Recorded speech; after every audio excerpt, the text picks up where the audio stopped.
Hello दोस्तों, स्वागत है आप सभी का। तो थंबनेल देख कर के आप पहचान गए आप क्या देखने वाले हो और इस वीडियो में क्या है आपके लिए।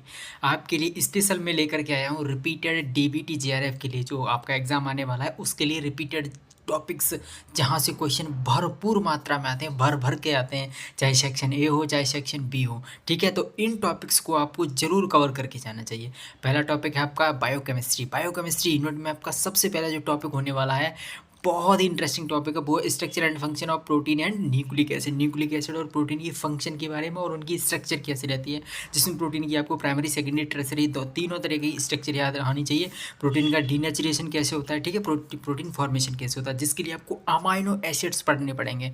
अमीनो एसिड एक एक चीज़ क्लियर होनी चाहिए। ठीक है, सेकंड टॉपिक है आपका एंजाइम काइनेटिक्स। एंजाइम काइनेटिक्स में एंजाइम इनहिबिशन सबसे ज़्यादा इंपॉर्टेंट है, जिसमें डायग्राम भी यानी ग्राफ भी आ सकते हैं। ग्राफ बेस्ड क्वेश्चन बहुत ज़्यादा रहते हैं और न्यूमेरिकल आ सकते हैं टू द पॉइंट। अगर आपको फॉर्मूला याद है एंजाइम्स का, एंजाइम काइनेटिक्स का, तो सारे के सारे न्यूमेरिकल आपके यहाँ से बनने वाले हैं। बायो एनर्जेटिक्स बहुत ही इंपॉर्टेंट टॉपिक है। ग्लाइकोलिसिस, ठीक है, टीसीएस साइकिल, क्रैब साइकिल जिसे बोलते हैं, और सब कुछ इसी में आता है, ये भी कवर करना पड़ेगा। और अमीनो एसिड का भी जो बेसिक्स है, बेसिक एनसीईआरटी से आपको मिल जाए, कहीं से भी कोई सी बुक्स जहाँ से बेसिक्स है वहाँ सेक्शन ए में क्वेश्चन वहाँ से आते हैं। अब चलते हैं सेकंड टॉपिक आपका सेल बायोलॉजी।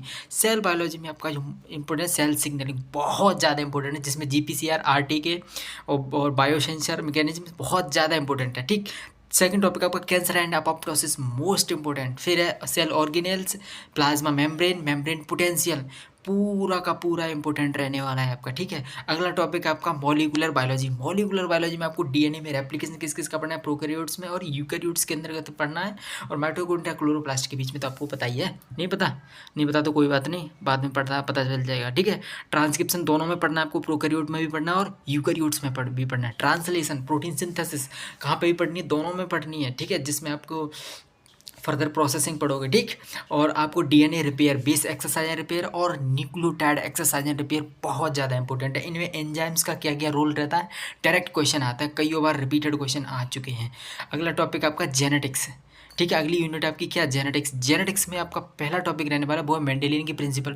एक एक प्रिंसिपल आपको याद होने चाहिए। मेंडल के 3 प्रिंसिपल से, जिसमें एक बाद में हटा दिया था लॉ ऑफ डोमिनेंस को। ठीक है, 3 लॉ उसमें बचे, 2 बचे थे बाद में। ठीक, वो पढ़ना चाहिए। जीनोम का ऑर्गेनाइजेशन किस तरीके से होता है, जीन एक्सप्रेशन किस तरीके से होता है। ठीक है, जिसमें आप कैपिंग एडिनलेशन और वो पढ़ते हो। ठीक, और उसमें लिंकेज, लिंक